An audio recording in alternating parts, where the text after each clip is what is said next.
Break family, wrestling fans, welcome to another episode of our show. And today we're going to do something really different and brand new. We're going to be actually talking about NWA Powerrr, the results of all this show. That is February 1st, came out on Tuesday.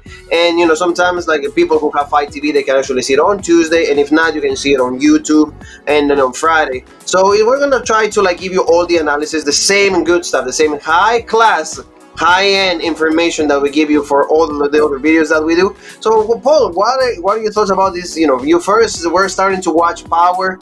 What is it different from WWE, AEW? Is it better? Is it worse? Yeah, I mean, we covered NWA a while ago, Into the Fire, Yes. one of their first pay-per-views, and, a couple of other pay-per-views there to follow. And, we liked the stuff for the most part, and they lost a lot of their big stars to AEW when AEW started up. I mean, obviously they still have Nick Aldis, they have Trevor Murdoch, and they still have some of the women. They have Camille. They have Camille. They have Kylie Ray now signing also. Yeah. They have Taryn Terrell. They have Mickey James is the one that is running the women's division. So they have a lot. It's very balanced, but it's not nationwide balance. I think Sienna is one of the yes, Sienna. And so they have a good division there as well, but I mean a lot of other stuff is lacking, but there are some really good stuff here on this show. And I would say, if you ask me, if I'm sitting up here like John Paul Caesar, the thumbs up or thumbs down, it gets a thumbs up, I think. Yeah, exactly. This is the first one, so thank you so very much for meeting with us.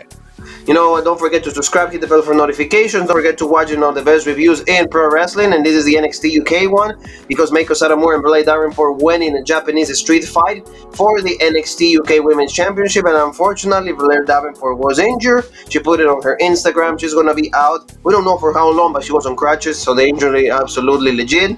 And like you said, Paul define this as unnecessary move. The match could have keep going, but of course you got to do a move that is very risky, and you can tell that it was. So unfortunately, she is not going to be able to go for another match, Meiko Satomura, just yet. But other than that, I think it was a great show.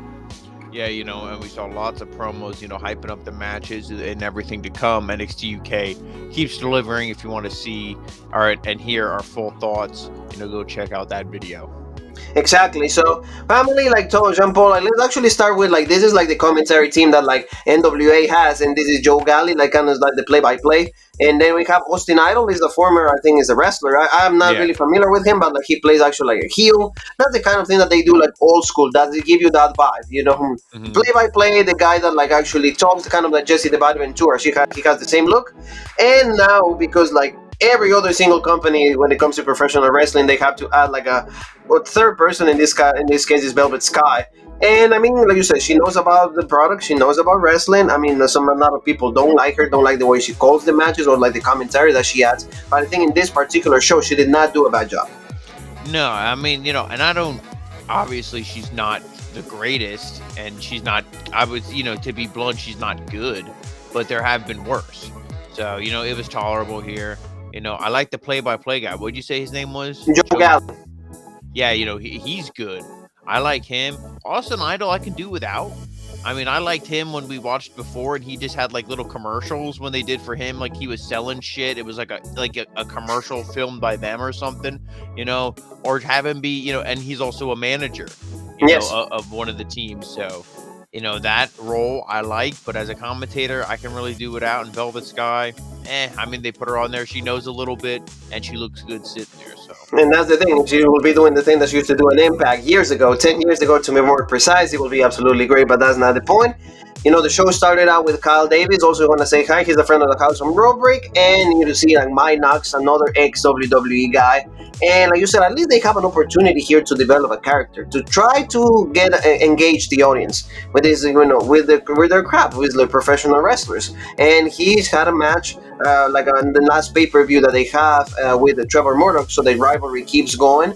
And he's asking for another opportunity. And Trevor Murdoch says, you know what? Let's have another match right here, right now in the main event. And Knox not bad on the mic. And Trevor Murdoch, a lot of people might say he's fat, he's overweight, he doesn't look like a champion, he's like a redneck. I feel that he, for what the NWA is trying to represent now, he's actually like a Dusty Rhodes. Oh no! Yeah, to me Yeah, he's so legit. I mean, and Mike Knox, his promo went a little long for me. And some of the stuff he was a little bit off-winded, and he said something about like, "Oh, I'll touch your kid," and then the audience is Oh like, yeah, and everybody "Ew," reacted like, and then he's like, "No, I'm not like that." It's like, "Oh, so you know," I mean, so that completely he killed stopped it, himself. derailed He it. actually acknowledged Yeah, what he did. He's like, yeah, hold on, let me think about it. Let me rephrase it yeah, so he doesn't. yeah. So I mean, no, and then you know, Trevor Murdoch just grabbed the mic. He's like, "We're two grown men. There's a ring. Let's settle this." So it's Yes. like, you know, he just cut right, you know, right through the bullshit, got right to the chase, and was like, you know, let's settle this, and that was going to be the main event. So we're going to see, you know, the The NWA, you know, NWA championship on the line, yep, but before that, we're going to see Fandango or like Dirty Dango alongside TJT, I think it is, or JTG, JTJ. I'm sorry, JTJ yeah, from Crime Time, the good days of Crime Time, and they're called now the Dirty Sexy Boys. Dirty Dango or Fandango. He yeah, just and I debuted believe, in and NWA. they're the team that's managed by Austin Idol, right? Yes, Yeah, yes. So like him, you know, they have a match against the Ill Begotten. So and these guys I actually think the attacked them. I think the ill begotten are like aliens. I don't Yes, know if yeah, you yeah. picked That's that what up. like Yeah, their gimmick they're yeah, trying to that's give their us here. gimmick. But like, Yeah. you know, they're having like they attack the Dirty Sexy Boys like in the last episode of Power. And in this match, actually was decent. Like you said, Fandango is actually not a bad wrestler. Like, unfortunately, the gimmick that he was given to is really hard to like step out of it. You know, what can you do when you're like a dancer? And then I mean, but that this is, but see, that's the thing. It's right what you did with Tyler Breeze, where yes, you know you know, before the bell and after the bell, that's when you can be strutting and you can be the pretty boy and posing for the camera. But when you're in the ring and the bell rings, you know, then you got to go. You know, oh yes, and that's what he does. And JTG, you know, he's been around. You know, rest in peace, Shaq. You know, and he's been around, but he still looks great. I mean, if yeah. you look at him, you'd be like, "Oh, that guy looks like he's 30 years old." You know No, what I yeah, mean? he has a great Yeah, physique. Yeah, he's ready yeah, to go. And yeah, and I mean, he's good here, and I like this tag team. And you know, we're seeing the Crockett Cup is coming up. I don't know if they're going to be in it, but you know, they'd be a tag team. I would like to see, you know, maybe go far in that. exactly, and you know, like we had to see the Falcon Arrow from Fandango, then he did the leg drop. He does not hit that well, but in the end, they get the win. The Dirty Sexy Boys right there, like you said, this will be a tag team to watch. And Fandango is a guy that, like, I think he given something a little better, or at least pulling up a little bit what he did in WWE can be a lot better for him. So that was like the first match we have. This is Yeah, going to be a show that we're going to see next Saturday, and they have really good matches like Chelsea Green versus Kylie Ray. This is going to be interesting. See, Chelsea Green is the same thing as Cardona. They're everywhere. They in the yep, GCW, we covered that. NWA, Impact. I like at least, you know, in between those smaller promotions, like they exchange guys, they exchange talent. So it's really good. I really like that. Paul also, like you get to see Colby Corino. He had a good promo here talking about. He looks like Wolverine. I don't know if you think about that in the X yeah, Men. yeah, You know, from the movie on 2000, he was gonna get a red Titus. This is also good. Like Corino is actually a great independent wrestler, right? Like that. So they're gonna have the match, and like you said, Austin Idol right there. He's gonna have his group is gonna be managing older guys. Who's gonna go against Rush Freeman, Zion, Alex Taylor. They're gonna go against these guys. So this is good. You know, like I think that like once people get more in the product of these guys, look, or at least focus more on professional wrestling, people are gonna appreciate a lot more. This is, remember him, Crimson from the Impact days. Now he's go by Anthony Mayweather. Goes against like Chris Adonis, or you know, like right there. Remember him from the WWE days. Also, they're gonna go from the NWA National Heavyweight Championship match. This is gonna be good. I'm looking forward to see this one, just because these two guys like have like a great pass from like WWE and Impact. And Adonis, I think he was never a bad wrestler. Something against the lines that like John Cena never wanted to work with him, and that's why he was never able to break through. You know. Tell me a yeah. little bit about Nick Aldis and Tom Latimer. This is, to me, one of like the best matches on this card. Oh yeah, and I think this is gonna, you know, Nick Aldis is to me one of those guys who I think they're gonna have Trevor Murdoch have his run. He's gonna hold it for a while, but I think it's gonna. To me, like Aldis is like Flair. You know, you put the belt on a Terry Funk for a couple months, and then it went back to Ric Flair. Exactly. You put the belt on this baby face for a couple months, and it went back to Ric Flair. Or you know, it went back to the main guy. And the main guy here is Nick Aldis. So I think, you know, you're gonna have a match like this, and you know, maybe you're even gonna do Nick Aldis versus Cardona. and then he beats Cardona and then goes to Murdoch. They're gonna do a triple threat or something, but Yes. no, this whole pay-per-view here, I'm really looking forward to. And yeah, and we're going to see Camille going defending the NWA Women's Championship against Taryn Terrell. Taryn Terrell, like for the ones that don't remember who she is, she was a past in Impact. Also, she was married to Drew McIntyre, Paul. And the reason that like they split up, it is she kind of kicked his ass, and everybody in the locker room actually did. They were kind of like amazed that she was able to do that. But Taryn Terrell has like one of Impact's knockouts matches, one of the best ones of all time, and she goes against Gail Kim. It was actually no false count anywhere. And Bound for Glory 2014, if I'm not mistaken. And she's gonna have another opportunity. She came back to wrestling. This is gonna be interesting. They have these segments that every single show has, like in professional wrestling, that completely take me out of it. This is a heart to heart with Kira Hogan. This was like really poorly done. Like stupid questions. Oh, how do you feel about Mickie James? Gave you like a few opportunities, and Kira Hogan at least is getting some TV time because I think she was doing a lot better on an Impact than here.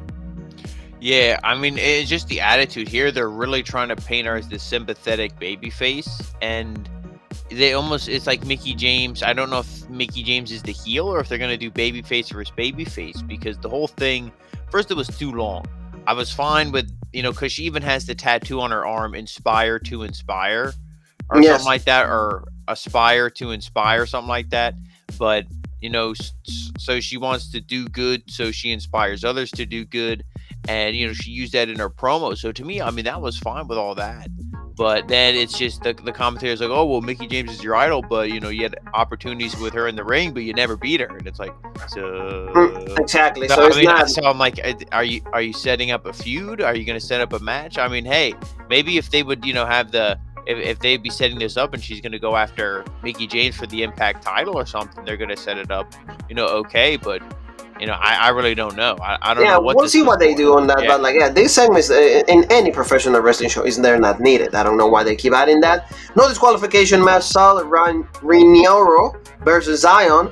This was cool to me because this is like a version of Eugene, kind of like more violent, more unhinged. And Zion is a pretty good wrestler. Under the mask, like he was very technical. I like that. And they had also the father from Impact, right, Paul? What's the name of the father? I don't remember. James Mitchell. Yes, like he was there right there. So they have a group.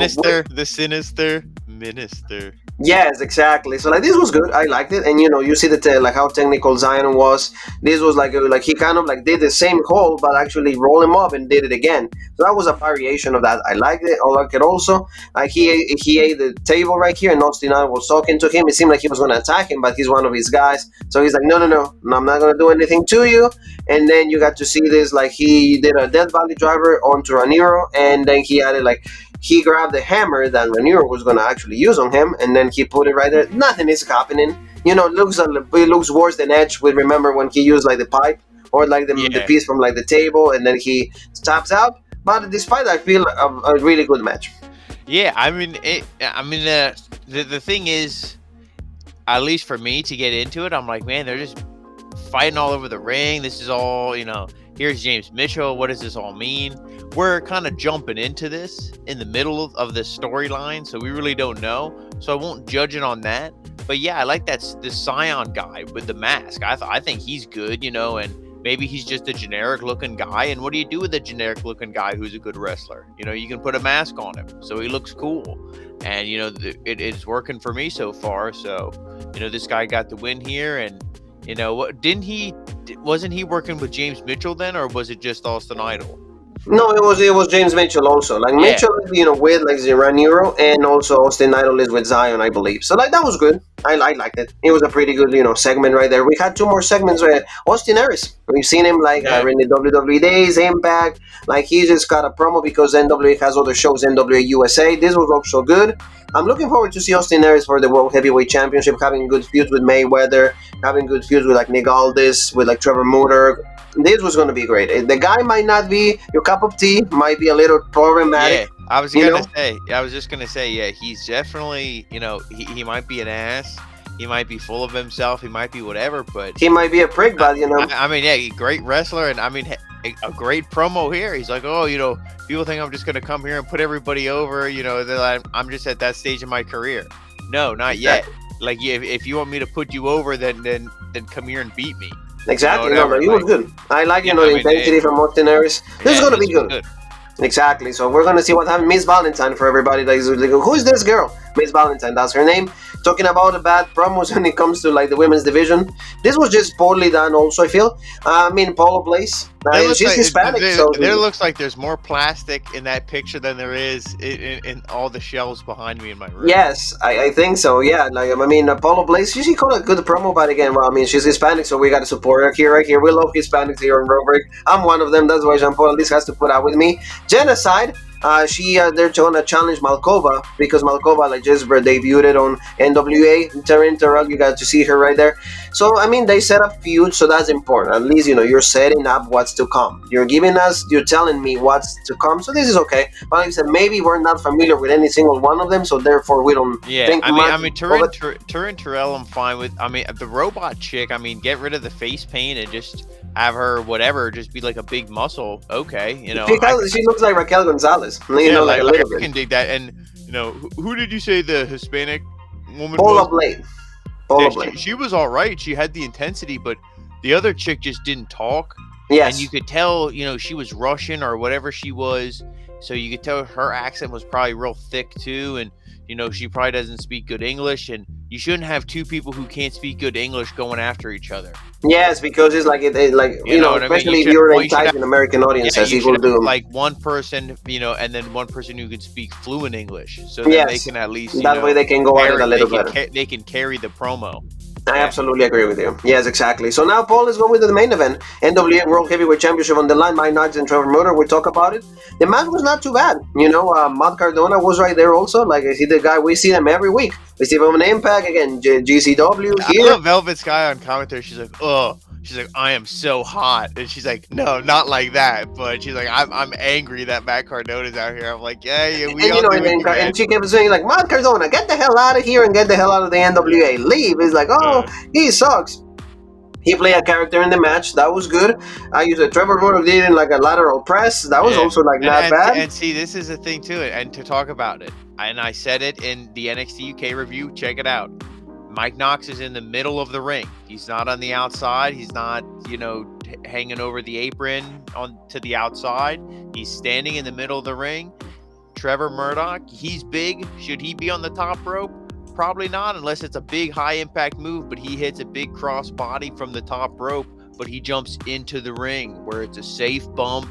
Both guys, they know what they're doing. They can take the bump. You're not jumping to the outside doing a double stomp, but okay. No more picking on Blair Davenport. But I like this match. This was good, and you knew Trevor Murdoch was going to win because the main opponent here is Cardona. Mike Knox, he already had his opportunity. He's not going to be the champ, at least not right now. They kind of messed it up. I think he sent him into the turnbuckle, and then he kind of grabbed him, and then it was like a schoolboy or somebody like grabbed him like a roll up. And the ref counted only a 2 count.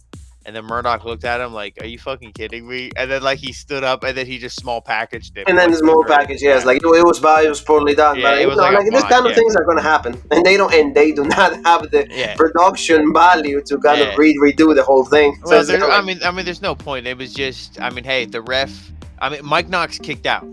So Mike Knox actually kicked out early. So you could actually blame Mike Knox because the ref if the ref counted 3, he's calling what he's seeing. If the ref counted 3, that would bury the business technically. Exactly. So you don't do that. So he kept going like a good ref. That was Mike Knox. And then after the match, Cardona gets in the ring, and then Mike Knox, the big sneak attack, and then they hit like Trevor Murdoch with the belt, and then he leaves us with this kind of visual. So this is really cool, lifting the NWA World Championship. So this is good. Always ready, Matt Cardona. He's absolutely everywhere. Because if you think about it, yesterday, for the people that watch Impact, he became the brand new and digital Impact champion, defeating Jordan Grace. So he has won one title. Now he's going for another title. In the GCW, he was champion. This guy's on fire, and he's doing everything like Mick Foley said. He knew how popular he could have been. Now that he's out of the WWE, he's actually doing that. So a lot of respect for Matt Cardona. Well done. And also, not to go too off topic, but I listened to his podcast, and he just said that they have a mutual friend, him and Kevin Nash, and the mutual friend said, "Oh, hey, Kevin wants to do one of your shows because they do these just toy or these shows where they kind of just sit there. It's just it's just like a live show they do." And Kevin Nash was like, "Oh, I want to do one of these shows," and they're like, "Oh, okay, yeah, we'll see." They thought he would no show, and Kevin Nash showed up at one of their shows. So it's for Kevin Nash to say, "Hey, Cardona, Myers, like I want to be on one of your shows." I mean, these guys got buzz; they're popular, and that's one of the things that. And since they got released, I mean, no offense to Brian Myers, but Matt Cardona especially has a lot of buzz. He's actually doing great for himself. He's selling himself in a different light. He's presenting himself in a different light, and he's cashing in on every single opportunity that he has. Impact. He was on AEW. Maybe he didn't like what he saw right there, or maybe he knew that there wasn't a big opportunity for him to get over. I think he knew if he was signed to AEW, he'd be dark, elevation, mid card. Yeah, and then he saw he saw for what it was, and he's like, hey, NWA doesn't have anybody. I can go there. Now he's cashing in on that. Impact, GCW, in the show that he has. The guy's on fire. Well done for Matt Cardona. So the next episode, we're gonna see what happens, and they're gonna keep building for the next pay-per-view. They have 6 all over the year. So family, thank you so very much for watching the show. Don't forget to subscribe, hit the bell for notifications, give the video a like, and share it so more people are exposed to the original Rope Break. And where else can they find us, Paul? And then follow us for Rope Break on Facebook, the OG Rope Break on Twitter, Original Rope Break on Instagram, Twitch, and TikTok, and of course right here on YouTube, the home of the #1 podcast in the YouTube wrestling community, the Original Rope Break. And you and me have one more thing that is left to say, and that is...